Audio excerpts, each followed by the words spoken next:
Un coup de feu tiré depuis une voiture sur une autoroute d'Alaska. Un colis piégé, envoyé par la poste et qui fait une victime. Deux événements d'une extrême violence qui semblent n'avoir aucun rapport entre eux. Jusqu'à ce que des experts médico-légaux démontrent le contraire. Bonjour, soyez les bienvenus sur ce plateau. Quand en une fraction de seconde, la normalité bascule, quand l'instinct grégaire prend le dessus sur le bon sens individuel, rien ne semble plus pouvoir arrêter l'escalade de la violence. En effet, certaines affaires criminelles peuvent atteindre un tel degré d'absurdité qu'on ne sait ce qui l'emporte de la bêtise ou du destin. L'histoire inédite que je vous invite à suivre maintenant en est une très singulière illustration. En 1990, par une soirée d'octobre, Rob Chamberlain et un de ses amis empruntent la route de Glen à Anchorage, en Alaska, pour se rendre dans un restaurant de la région. Alors qu'ils s'approchent de la sortie, Chamberlain entend un fort craquement. Il se retourne et découvre un trou dans la lunette arrière. Il aperçoit alors son ami Jeffrey Kane, âgé de 20 ans, effondré sur son siège et couvert de sang. La balle est entrée par l'arrière du crâne et est ressortie par devant. La mort a été instantanée. Les parents de Kane sont convoqués sur les lieux. Je ne comprenais pas pourquoi c'était Jeff qui avait reçu cette balle. Je me disais plutôt, il y a d'autres gens, pourquoi ne pas tuer les méchants? Jeff est programmateur en informatique et on ne lui connaît aucun ennemi. Le conducteur, Rob Chamberlain, affirme qu'il ne sait absolument pas pourquoi ils étaient visés. On a d'abord pensé à une affaire de drogue qui aurait mal tourné. Quelqu'un aurait pu suivre ce jeune homme et provoquer ce genre d'incident. On a tout fait pour en savoir plus. Étiez-vous visé pour une raison évidente? Étiez-vous mêlé à quelque chose? Est-ce que vous avez des ennemis? Avez-vous été mêlé à quelque chose qui aurait conduit quelqu'un à vous viser? Non loin de l'endroit d'où l'on a tiré, la police découvre une douille sur le bas-côté de la route. La balle provenait sans doute d'un autre véhicule qui roulait dans la même direction que le véhicule visé. La douille provient d'un fusil d'assaut semi-automatique, un Heckler & Koch, plus précisément un HK-91. La police se demande si le coup de feu est intentionnel ou accidentel. Ils avaient peur qu'il y ait un tireur en liberté, vu qu'ils ne connaissaient pas le mobile de ce coup de feu ni les circonstances exactes. Tout ce qu'ils savaient, c'est que quelqu'un avait tiré et causé la mort d'un jeune homme sur la route. C'est assez terrifiant de se dire qu'on peut être en train de rouler et se faire tirer dessus. C'était un moment très délicat. On savait qu'il y avait un tireur quelque part et qu'il venait de causer la mort d'une personne. La police ayant peu d'éléments, elle prévient la population, par le biais des médias locaux, pour que d'éventuels témoins se manifestent. À mon avis, il ne s'agit pas d'une balle perdue. Quelqu'un visait cette voiture. Pourquoi cette voiture en particulier, on n'en sait rien.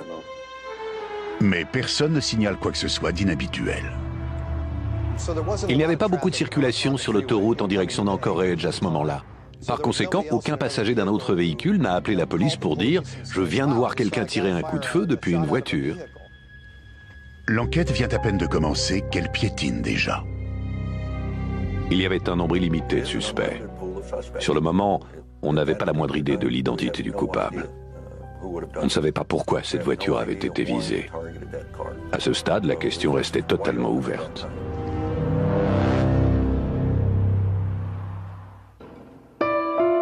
La famille et les amis de la victime essaient de comprendre pourquoi ce coup de feu a coûté la vie à Jeff Kane. Des jeunes qui conduisent trop vite. Peut-être un accident de voiture, mais jamais de coup de feu sur le passager d'une voiture. C'est quelque chose qu'on lit dans les journaux à Los Angeles, pas en Alaska. La douille, trouvée sur le bord de la route, donne à penser à la police que Jeff a été touché par une balle tirée depuis une autre voiture. Il semble que le tireur ait attendu que la voiture quitte l'autoroute et ralentisse avant de tirer la balle fatale. À mon avis, ce qui s'est passé, c'est que les suspects ont suivi le véhicule de la victime jusqu'à ce qu'ils puissent être sûrs de leur coup. Le lendemain matin, les journaux locaux parlent du fameux coup de feu. Lorsque George Kerr, 19 ans, voit les nouvelles, il se voit contraint d'appeler la police. Est-ce que je peux expliquer ma situation? Ces deux garçons étaient plus ou moins des amis à moi. En général, Je suis pas du genre à balancer les copains, mais là, c'est trop grave. Je n'ai pas le choix. George Kerr déclare à la police que le soir du drame, il se trouvait à bord d'une voiture en compagnie de 2 de ses amis, Sheila et Gustafson. Quelques heures plus tôt, les 3 garçons avaient fait l'acquisition d'un fusil d'assaut semi-automatique de marque Éclair et Koch, modèle 91. C'est une arme de guerre redoutable fabriquée en Allemagne, tirant au coup par coup ou par rafale des munitions de calibre 7,62. Ravis de leur achat, les 3 garçons roulent sur une autoroute proche d'Anchorage pour rentrer chez eux lorsqu'une voiture fait une manœuvre imprudente que le trio interprète comme une queue de poisson. Ça a mis RD en rage. Alors il s'est tourné vers Gustafson et il a dit « Descends cet abruti !» Kerr affirme que Gustafson a pris le fusil et tiré un seul coup en direction de la voiture.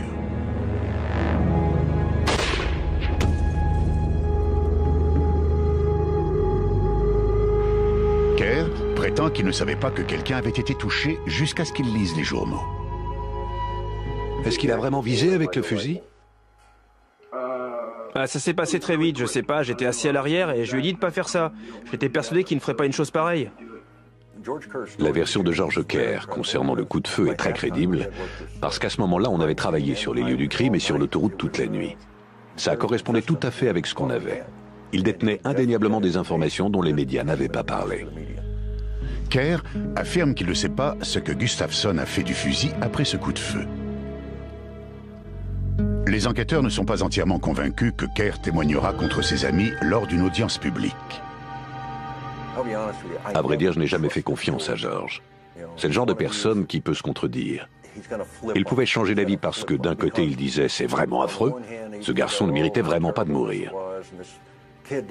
Mais d'un autre côté, il affirmait que ces 2 gamins étaient ses meilleurs amis et qu'ils étaient prêts à mourir les uns pour les autres.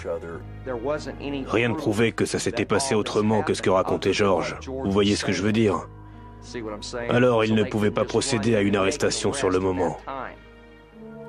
Pour confirmer la version de Kerr quant à ces événements, la police lui demande de porter un micro caché et d'aller retrouver Chili et Gustafson. La rencontre a lieu dans un restaurant de l'aéroport international d'Anchorage. 2 policiers en civil se tiennent à proximité. Le dispositif d'enregistrement est placé dans une voiture à l'extérieur. George Kerr a dit des choses du genre « Doug, pourquoi il a fallu que tu tues ce type ?» Et Gustafson a répondu des choses comme « Je voulais pas, George ». Et le tout confirmait entièrement ce que Kerr avait raconté aux inspecteurs.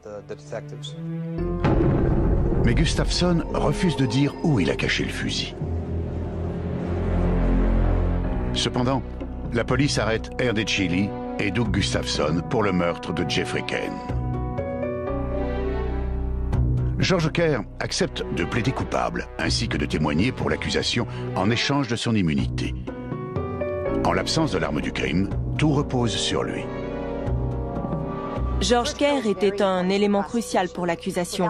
Sans lui, ça aurait été très difficile d'avancer dans l'affaire, me semble-t-il. De plus, c'était un témoin oculaire qui avait assisté non seulement au coup de feu, mais à ce qui s'était passé avant et après. Pourtant, alors que le procès est sur le point de commencer, George Kerr change de version.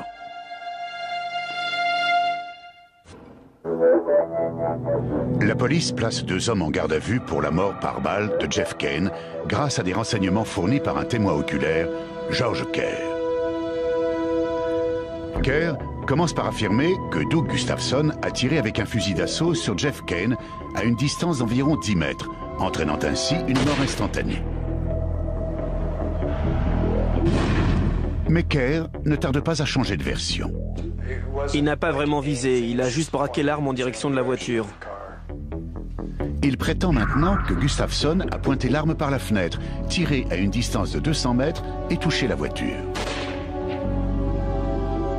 Je pense qu'il a fait ça pour venir en aide à ses amis. Ça leur permettait de dire que ça n'était pas un homicide volontaire, que c'était quelque chose de moins grave, une sorte d'homicide par négligence, d'homicide involontaire. En fait, il essayait de trouver un moyen de calmer ses amis. La douille trouvée sur les lieux indique que l'arme est un fusil d'assaut, un HK-91. Le reçu d'une armurerie locale confirme la version de Kerr selon laquelle Gustafson a acheté le HK-91 le jour du meurtre.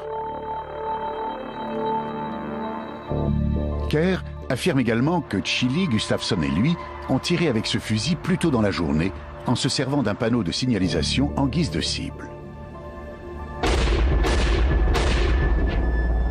Les enquêteurs découvrent le panneau en question avec 3 impacts. Pour vérifier la version de Kerr, les enquêteurs se tournent vers Robert Shem, expert médico-légal. Ce dernier tire avec un HK-91 dans une plaque de métal de la même épaisseur que le panneau de signalisation.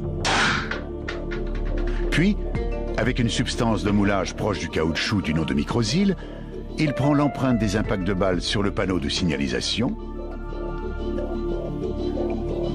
et de ceux qui proviennent des coups de feu qu'il a tirés pour son expérience. Les moulages sont alors comparés au microscope. Lorsque j'ai retiré le caoutchouc, j'ai pu prouver que les impacts du panneau correspondaient bien au calibre d'un HK-91 et possédaient les mêmes caractéristiques balistiques. L'analyse balistique confirme la version de Kerr, selon laquelle un fusil HK-91 a bien été utilisé pour tuer Jeffrey Kane. Mais cela ne prouve pas pour autant que le coup de feu ait été tiré intentionnellement, ni à quelle distance se trouvait le tireur par rapport à sa cible. Par chance pour les enquêteurs, la balle fatale a pénétré par la lunette arrière dont la vitre est recouverte d'un film protecteur teinté. Si le véhicule n'avait pas été muni de ce film teinté, le verre cassé de la lunette arrière et de la fenêtre latérale du côté passager serait tombé en morceaux et aurait été sans doute totalement perdu. Le film teinté permet le maintien du verre cassé. Par conséquent, l'impact de la balle est encore visible. Shem retire ce qui reste de la vitre du passager et fabrique un gabarit en carton. Puis il recrée l'impact de la balle.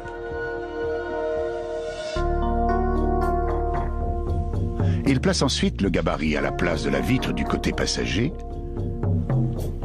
Il réalise alors une expérience simple. Il tend une ficelle passant par l'impact de la balle dans la lunette arrière, puis par le trou dans l'appui-tête, et la fait ressortir par l'impact de la vitre du côté passager. Cette expérience nous a permis d'en savoir plus sur la trajectoire. L'angle était d'environ 47 degrés par rapport à l'arrière du véhicule. Si le coup avait été tiré à une distance de 200 mètres, comme l'affirme maintenant George Kerr, l'angle de la trajectoire aurait été d'environ 95 degrés.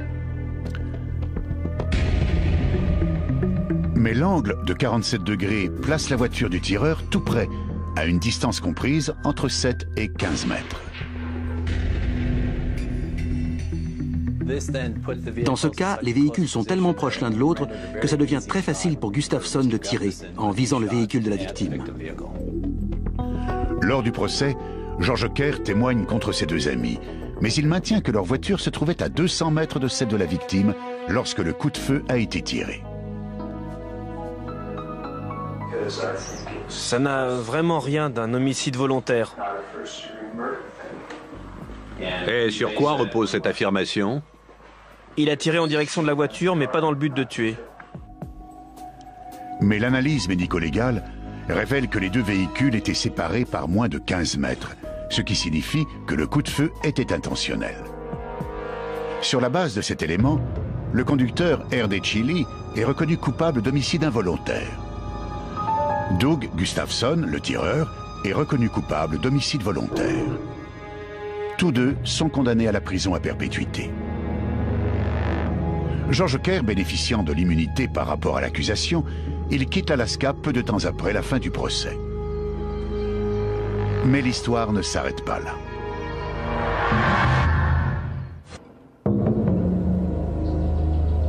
Environ 1 an après un coup de feu sur une autoroute, un colis est envoyé par la poste à George Kerr. Il porte l'adresse de sa famille à Eklutna, en Alaska.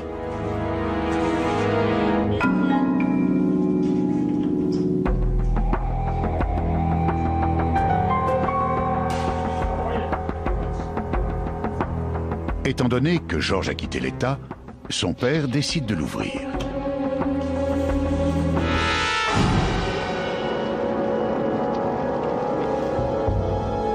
David Kerr, âgé de 44 ans, est tué sur le coup. La belle-mère de George, Michelle, est grièvement blessée. Elle a de multiples fractures au visage et les tympans percés. Les policiers l'interrogent pendant le trajet vers l'hôpital, persuadés qu'elle ne pourra pas survivre. Michel, ces gens sont de la police. Répétez simplement ce qui s'est passé selon vous. On vous écoute. On a reçu un colis qui était adressé à George. Il avait été posté dans l'État d'Alaska. Je sais que c'était de la part de Doug. Comment savez-vous que ce paquet venait de Doug? Parce que c'est à cause de George qu'il est allé en prison. George a témoigné. Selon Michel, la bombe provient forcément des deux hommes que son beau-fils a envoyés en prison, Doug Gustafson et R.D. Chili. La bombe n'était pas destinée à faire peur ou à intimider. Elle était faite pour tuer. Et elle a réussi. Sauf qu'il y a eu erreur sur la personne. Doug Gustafson et R.D. Chili se sont-ils vengés d'avoir été dénoncés par leur ami George Kerr? Bien que cette théorie semble fondée, elle se heurte néanmoins à une lacune de taille. Au moment de l'attentat au colis piégé, les deux garçons croupissaient en prison.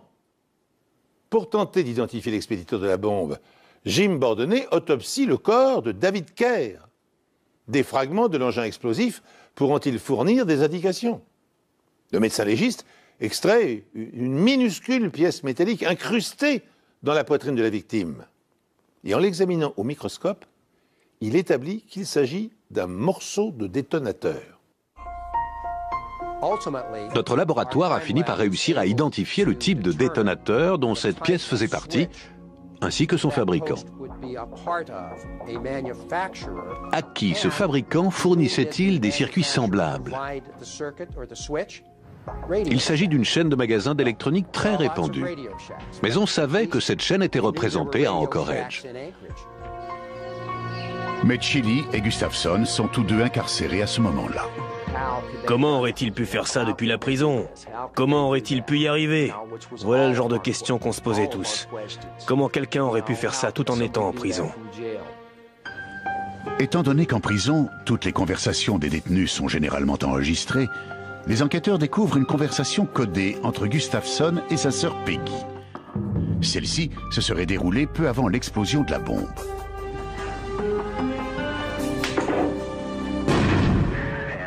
Et c'est pour réparer ta voiture, n'oublie pas.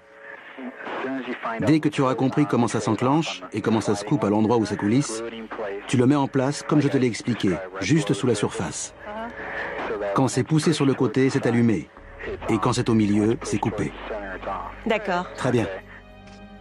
En apparence, tout porte à croire que Doug donne un conseil à sa sœur pour réparer sa voiture. Mais en fait, il s'agit de toute autre chose. Quand on écoute la conversation à plusieurs reprises, il devient évident qu'au cours de cette conversation, Doug donne à Peggy des instructions sur la façon d'installer un circuit pour fabriquer un dispositif explosif artisanal. Ces enregistrements constituent un élément déclencheur.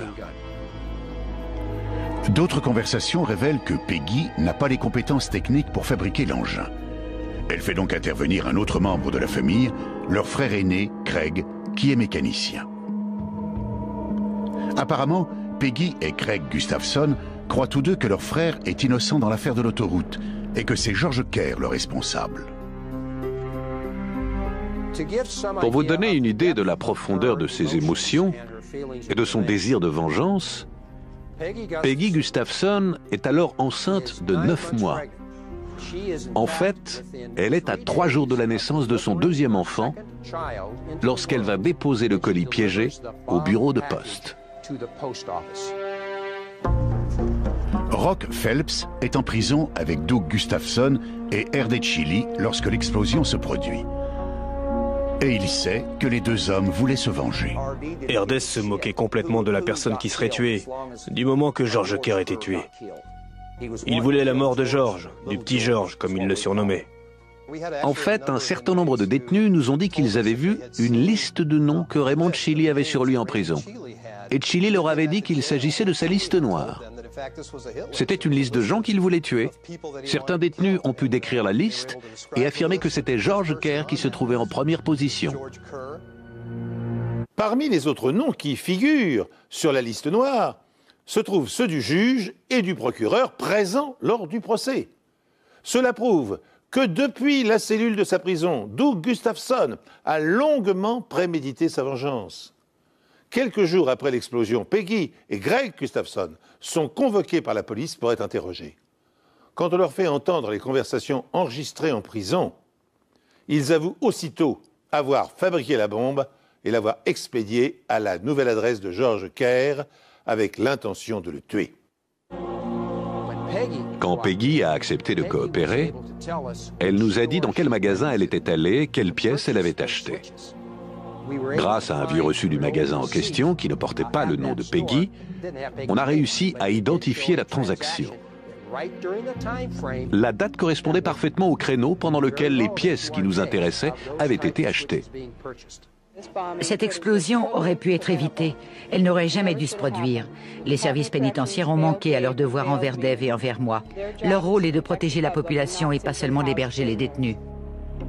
Michel Kerr entame une action contre l'État d'Alaska et gagne plus de 11 millions de dollars de dommages et intérêts.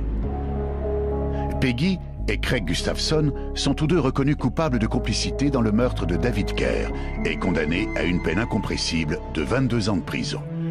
Quant à R.D. Chili et Doug Gustafson, ils passeront le restant de leurs jours en prison. Ils ne méritaient même pas de passer devant un tribunal. On aurait dû laisser la famille les emmener et leur tirer dans la nuque. Voilà ce que j'en pense. C'est comme ça qu'on rend la justice en Alaska. On fait les choses un peu différemment par chez nous.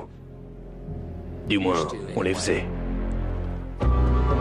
Au bout du compte, une demi-douzaine de familles auront été détruites. Et selon le procureur, il y aurait eu d'autres victimes si les experts médico-légaux n'avaient pas mis fin aux pulsions meurtrières de Chili et de Gustafson. On ne peut pas s'appuyer uniquement sur la science dans une enquête ou alors dans des cas très rares. On se sert de ce que les gens nous disent, de ce qu'ils savent des protagonistes, et on fait entrer la science en jeu pour mettre tous les éléments en place. C'est comme ça qu'une enquête se construit. Mais sans ça, on en serait encore à la préhistoire des enquêtes en matière de crime. Au cours du procès, la police a révélé des faits nouveaux qui ont éclairé le profil des deux inculpés. Sachez donc que peu avant le meurtre de l'autoroute, Shelly et Gustafson avaient cambriolé un abattoir et qu'ils avaient utilisé une partie de l'argent volé pour faire l'acquisition du fusil d'assaut. Sachez encore que Shelly, le leader du groupe, qui était au volant la nuit du drame, a également été condamné pour agression sexuelle sur une jeune femme, vol de dynamite, menace de mort sur des témoins et tentative de vol à main armée dans un fast-food. Le cumul des peines pour ces délits divers s'est élevé à 60 ans de réclusion. Cette émission est maintenant terminée. Merci de l'avoir suivie en ma compagnie. Je vous donne rendez-vous très prochainement sur cette antenne pour un nouvel épisode des Enquêtes Impossibles.